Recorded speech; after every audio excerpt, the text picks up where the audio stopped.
Subscribe कीजिए ध्येय IAS channel को और बेल आइकन को दबाइए लेटेस्ट वीडियो सबसे पहले देखने के लिए।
नमस्कार, इन फोकस कार्यक्रम में आप सभी का स्वागत है। आज का हमारा विषय है यानोमामी जनजाति। चलिए सबसे पहले जान लेते हैं ये विषय सुर्खियों में क्यों है।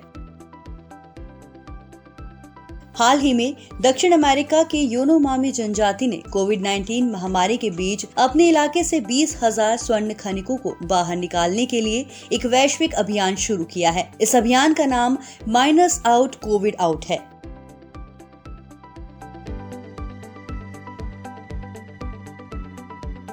क्या है पूरा मामला?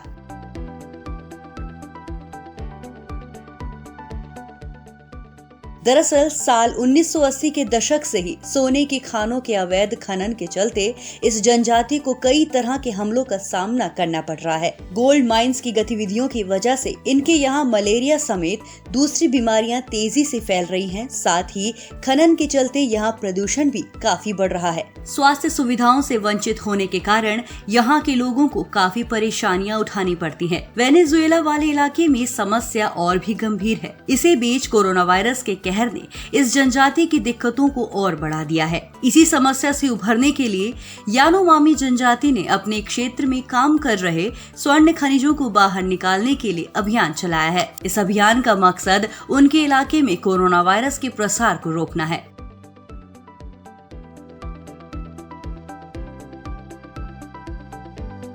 यानोमामी जनजाति के बारे में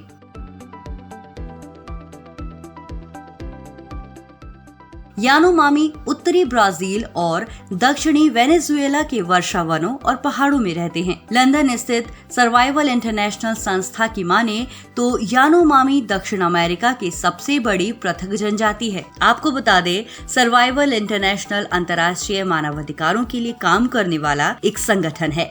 ये दुनिया भर के देशज और आदिवासी लोगों के अधिकारों के लिए अभियान चलाता है। मौजूदा वक्त में इस जनजाति की संख्या तकरीबन 38,000 है, जो ब्राजील के करीब 9.6 मिलियन हेक्टेयर और वेनेजुएला के 8.2 मिलियन हेक्टेयर क्षेत्र पर रहते हैं। ये बड़े गोलाकार घरों में रहते हैं, जिन्हें यानोस या शाबोनोस कहा जाता है। शाबोनोस में एक साथ करीब 400 लोग रह सकते हैं। ये लोग जीरियाना भाषा बोलते हैं। यानोमामी जनजाति का कोई मुखिया नहीं होता है। ये सभी लोगों को बराबर मानते हैं। ये समुदाय काफी लंबी चर्चा और बहस के बाद सर्वसम्मति से ही अपना फैसला लेते हैं।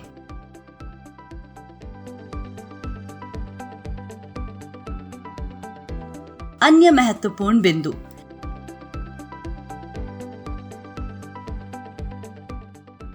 खबरों के मुताबिक इस क्षेत्र का सोना साल 2018 से अवैध रूप से भारत लाया जा रहा है।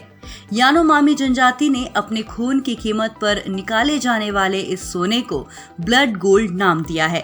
हाल ही में एक ब्राजीलियाई देशज नेता डारियो कोपिनावा ने भारत सरकार से इस सोने की खरीद को रोकने की एक भावुक अपील की है। डारियो कोपिनावा काफी लंबे समय से यानोमामी लोगों की भूमि अधिकारों के लिए काम कर रहे हैं। इस काम के लिए उन्हें राइट लाइवलीहुड अवार्ड 2019 से सम्मानित भी किया जा चुका है। ये अवार्ड स्वीडन के वैकल्पिक नोबेल पुरस्कार के रूप में जाना जाता है। दक्षिण अमेरिका के अमेज़न बेसिन की प्रसिद्ध जनजातियों में गुआरानी, कैंगंग, पेटाक्सो, HAHAHAE यानी हा हेई और यानोमामी शामिल है। इसके अलावा टिकुना, तुपिनाम्बा और अंकुट्सु भी इस इलाके की प्रमुख जनजातियां हैं।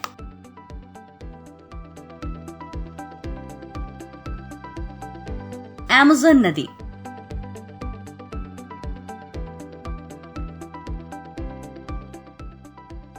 अमेज़न दक्षिण अमेरिका की सबसे लंबी नदी है और इसका बेसिन दुनिया की सबसे बड़े उष्णकटिबंधीय वर्षावनों से ढका हुआ है। इसका उद्गम पेरू में एंडीज पर्वतमाला से होता है और यहाँ से निकलकर ये पूरब की ओर बहते हुए अटलांटिक महासागर में मिलती है। अपवाह क्षेत्र के लिहाज से देखें तो ये दुनिया की सबसे बड़ी नदी है। इसका अपवाह क्षेत्र करीब 70 लाख वर्ग किलोमीटर से ज्यादा है और इसकी लंबाई 6400 किलोमीटर है।